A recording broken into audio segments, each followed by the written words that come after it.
തിരുവല്ല അതിരൂപതയുടെ വിശ്വാസ പരിശീലനത്തിന്റെ ഭാഗമായി കട്ടപ്പനയിൽ നടന്ന മലങ്കര ബൈബിൾ ഓറിയന്റേഷൻ ക്യാമ്പ് സമാപിച്ചു. ക്യാമ്പിൽ പങ്കെടുത്ത കുട്ടികൾ ലഹരിവിരുദ്ധ റാലിയും നടത്തി. ഫിയാത്ത് 2K25 എന്ന പേരിലാണ് കട്ടപ്പന ജ്യോതിസ് പാസ്റ്ററൽ സെന്ററിൽ വെച്ച് 2 ദിവസത്തെ ക്യാമ്പ് സംഘടിപ്പിച്ചത്. ക്യാമ്പിന് ബ്രദർ അരുൺ പുതുപ്പറമ്പിൽ നേതൃത്വം നൽകി. സെന്റ് പോൾസ് ബെഥനി കോൺവെന്റിൽ നിന്നും ആരംഭിച്ച ലഹരിവിരുദ്ധ റാലി ദേവാലയത്തിൽ സമാപിച്ചു.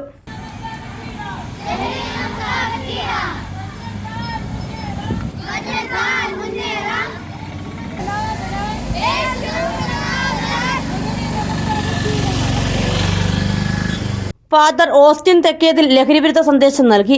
മലങ്കര കത്തോലിക്ക സഭയുടെ തിരുവല്ല അതിരൂപതയുടെ ഈ വർഷത്തെ കുഞ്ഞുങ്ങളുടെ ക്യാമ്പിനോടനുബന്ധിച്ച് ലഹരി വിരുദ്ധതയ്ക്ക് വേണ്ടിയുള്ള ഒരു യജ്ഞം ഇവിടെ നടത്തപ്പെടുകയാണ്. കുഞ്ഞ് മക്കൾ ലഹരിയോട് നമുക്ക് വിട പറയാം, ലഹരി നമുക്ക് വേണ്ട എന്ന മുദ്രാവാക്യവുമായി ഈശോ നമ്മുടെ ലഹരിയായി നമ്മുടെ ജീവിതത്തെ ആനന്ദത്തിലേക്ക് കൊണ്ടുപോകുന്ന ഒരു നിർവൃതിയിലേക്ക് നമ്മുടെ ജീവിതങ്ങൾ നയിക്കപ്പെടുവാൻ ആഹ്വാനം ചെയ്തുകൊണ്ട് കുഞ്ഞുമക്കൾ നടത്തിയ റാലിയുടെ അവസാന ഭാഗത്താണ് നാം ആയിരിക്കുക.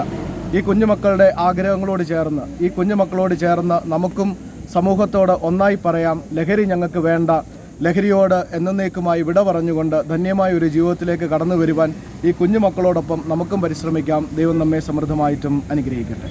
ഫാദർ സ്റ്റാൻലി തെങ്ങുവേലിൽ, കട്ടപ്പന മേഖലാ Sunday school director father Joseph Kalappurayil, assistant director father John Palkulam, father Daniel Thottapura എന്നിവർ നേതൃത്വം നൽകി.